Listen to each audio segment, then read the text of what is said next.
क्या आप उस गूढ़ रहस्य का साक्षात्कार करने के लिए सज्ज हैं, जिसे युगों युगों से हिमालय की दुर्गम कंदराओं और श्मशान की भस्म में गुप्त रखा गया है? एक ऐसी विधा जो आपकी दैहिक श्वसन क्रिया को ब्रह्मांडीय दिव्य ऊर्जा में रूपांतरित कर देती है।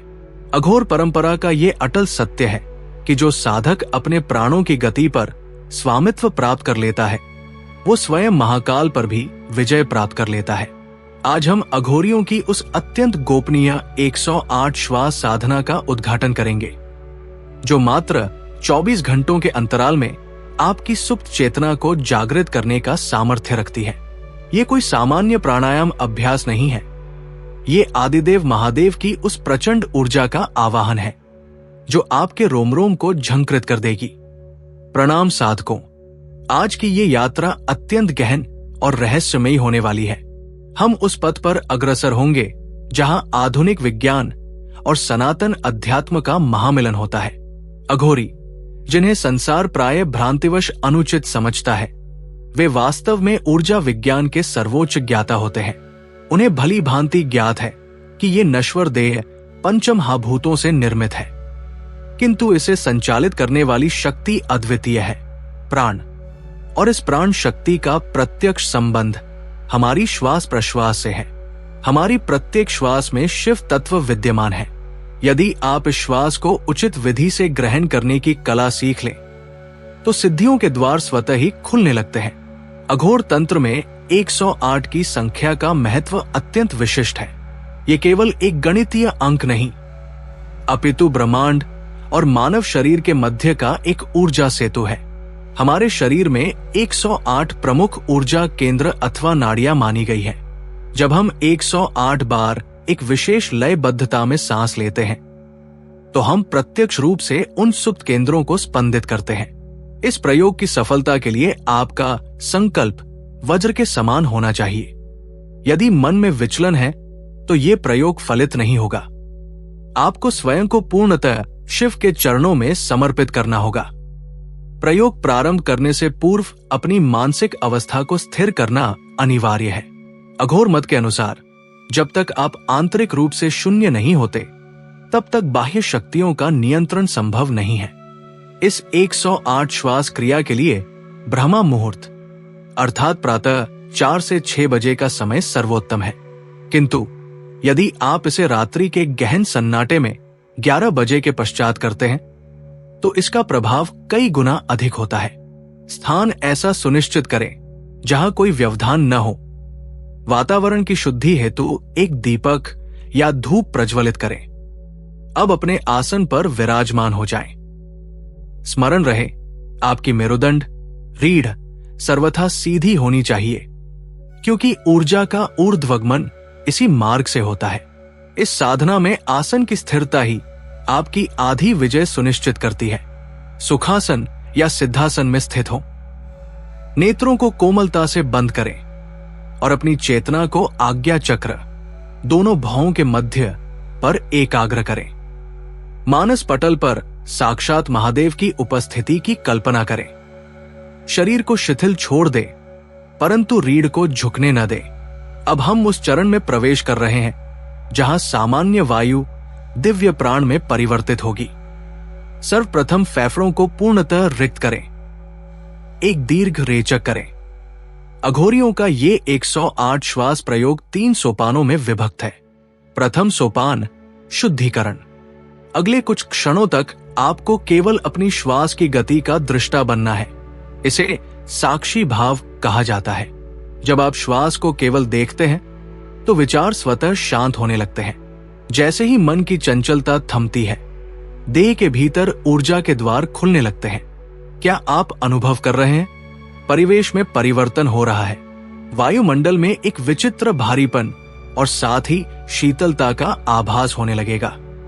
यह संकेत है कि महादेव की ऊर्जा ने आपको अपने संरक्षण में ले लिया है। अब हम मुख्य प्रक्रिया की ओर बढ़ते हैं। ध्यानपूर्वक श्रवण करें। यहां से अघोरियों की वो गुप्त विधि प्राण अग्नि प्रज्वलन प्रारंभ होती है। इस क्रिया के 3 स्तंभ हैं, पूरक, कुंभक और रेचक।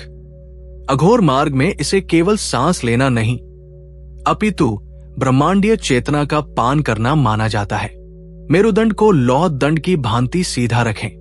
अपना ध्यान नाभि के नीचे मूलाधार चक्र पर केंद्रित करें। श्वास इस प्रकार खींचें कि वो फेफड़ों में नहीं, अपितु सीधे नाभि मूल तक पहुंचे। प्रथम श्वास भरते समय मानसिक रूप से शिव का उच्चारण करें। प्राण वायु को भीतर रोक लें। इसे अंतर कुंभक कहते हैं। श्वास रोकने पर शरीर के भीतर एक आंतरिक दबाव निर्मित होता है। यही वो दबाव है जो सुषुम्ना नाड़ी के द्वार पर दस्तक देता है। जितनी क्षमता हो उतनी देर सहजता से श्वास रोके। तत्पश्चात शक्ति के भाव के साथ धीरे धीरे श्वास छोड़े। ये एक आवर्तन पूर्ण हुआ। आपको ऐसे 108 आवर्तन पूर्ण करने हैं। ध्यान रहे, गणना के लिए किसी माला का प्रयोग वर्जित है। अपनी उंगलियों के पोरों पर अथवा अपनी मानसिक सजगता से ही गणना बनाए रखें। जैसे जैसे आप 10वीं, 20वीं और फिर 50वीं श्वास की ओर बढ़ेंगे, शरीर का तापमान बढ़ने लगेगा। ये स्वेद, पसीना साधारण नहीं है। ये आपके भीतर के विकारों का दहन है। 108वीं श्वास तक पहुंचते पहुंचते शरीर में कंपन हो सकता है। भयभीत न हो। ये शिव के तांडव की सूक्ष्म तरंगे हैं जो आंतरिक अवरोधों को ध्वस्त कर रही है। आपको अनुभव हो सकता है कि देह भारहीन होकर भूमि से ऊपर उठ रही है। अघोरी कहते हैं कि 108वीं श्वास वो कुंजी है जो सिद्धियों के रहस्यमयी द्वार को खोल देती है। प्रक्रिया पूर्ण होने के पश्चात तत्काल उठने का प्रयास न करें। न्यूनतम 15 मिनट तक उसी अवस्था में निश्चल बैठे रहें। अब उन 24 घंटों का खेल आरंभ होता है। ये 108 श्वासें आपके भीतर एक ऐसा ऊर्जा चक्रवात उत्पन्न करती है जो अगले एक दिन तक शांत नहीं होता। प्रथम 6 घंटों में इंद्रियों में अद्भुत परिवर्तन परिलक्षित होगा। श्रवण शक्ति, घ्राण शक्ति और दूरदर्शिता में तीव्र वृद्धि होगी। ऐसा प्रतीत होगा मानो आप उन रहस्यों को भी समझ रहे हैं जो अब तक ओझल थे।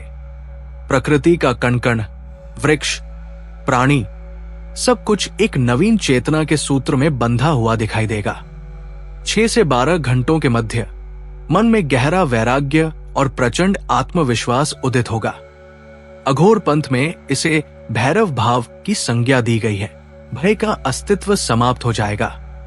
मृत्यु का भय, जो मनुष्य का सबसे बड़ा बंधन है, वो विलीन होने लगेगा। इस अंतराल में आपको अलौकिक दृश्य भी दिखाई दे सकते हैं। ध्यान में हिमालय के शिखर या श्मशान की वो पवित्र अग्नि जो मोह को भस्म करती है। स्मरण रखें, इन दृश्यों में उलझना नहीं है। ये अवचेतन की शुद्धि प्रक्रिया मात्र है। महादेव आपकी पात्रता की परीक्षा ले रहे हैं। 12 से 18 घंटों के पड़ाव पर अंतर में नाद का गुंजन सुनाई देगा।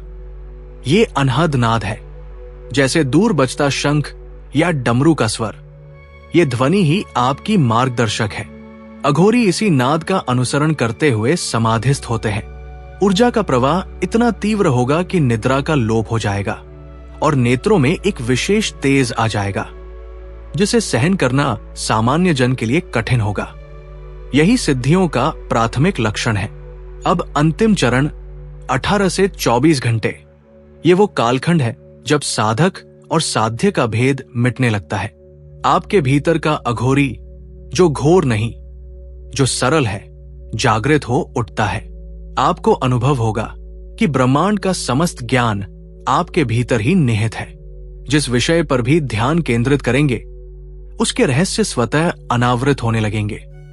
इसे रितम भरा प्रज्ञा कहते हैं, जहां सत्य स्वयं प्रकाशित होता है।